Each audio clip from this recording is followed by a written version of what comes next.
आणि तो म्हणाला, काका इतकी सुंदर मूर्ती तुम्ही कशी तयार केली? तेवढ्यात मूर्तिकाराने उत्तर दिलं, ही मूर्ती दगडामध्ये आधीपासूनच होती, पण मूर्तीमधला नको असलेला भाग मी काढून टाकला. पण दगड तर निर्जीव असतो, आपण तर सजीव आहे ना. तसलेच आपल्यामधले तमगुण म्हणजे आपल्यातले वाईट गुण काढण्यासाठी मी व माझ्या सर्व मैत्रिणी संत एकनाथांनी लिहिलेलं विंचू चावला हे भारूड आज मी आपल्या समोर सादर करीत आहे. हे सूर्य उगवला, प्रकाश पडला, आडवा डोंगर तयाला माझा नमस्कार.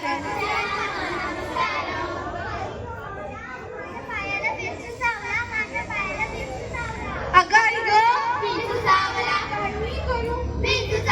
कुणाला सांगू? बया ग बया, अरे देवा रे देवा, विंचू चावला, विंचू चावला, विंचू चावला.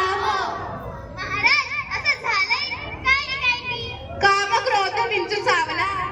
आई ग, तम घामा अंगाशी आणि त्यानं माझा प्राण चालला. अगं आई ग, काय मी करू? कुणाला सांगू? अगं बया, विंचू चावला, विंचू चावला, विंचू चावला. हो, मनुष्य घेऊन अति दारुण म्हणजे काय महाराज? दारुण म्हणजे काय? दारुण म्हणजे भयंकर, अति भयंकर, मैदान भयंकर.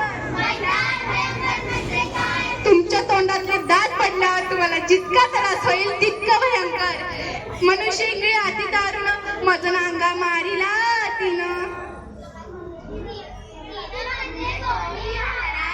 तिनं म्हणजे हिनं तिनं नव्हे.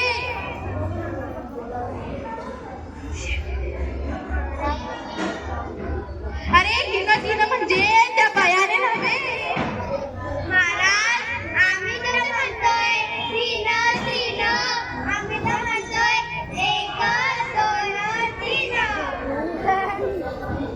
बरोबर समजलं म्हणून हवं तुम्हाला.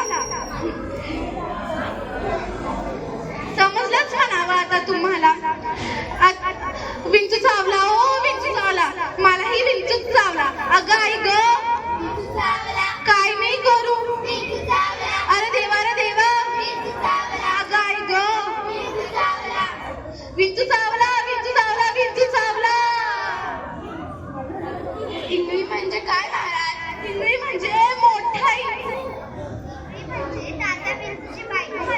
अरे नव्हे, इंगळी म्हणजे तात्या विंचूची बायको नव्हे. इंगळी म्हणजे मोठा इंचू.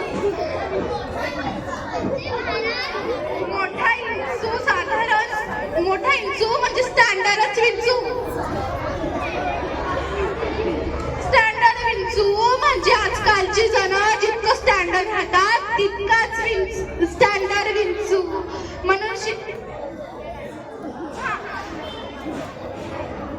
या विंचवाला उतारा तमगुण मागे सारा.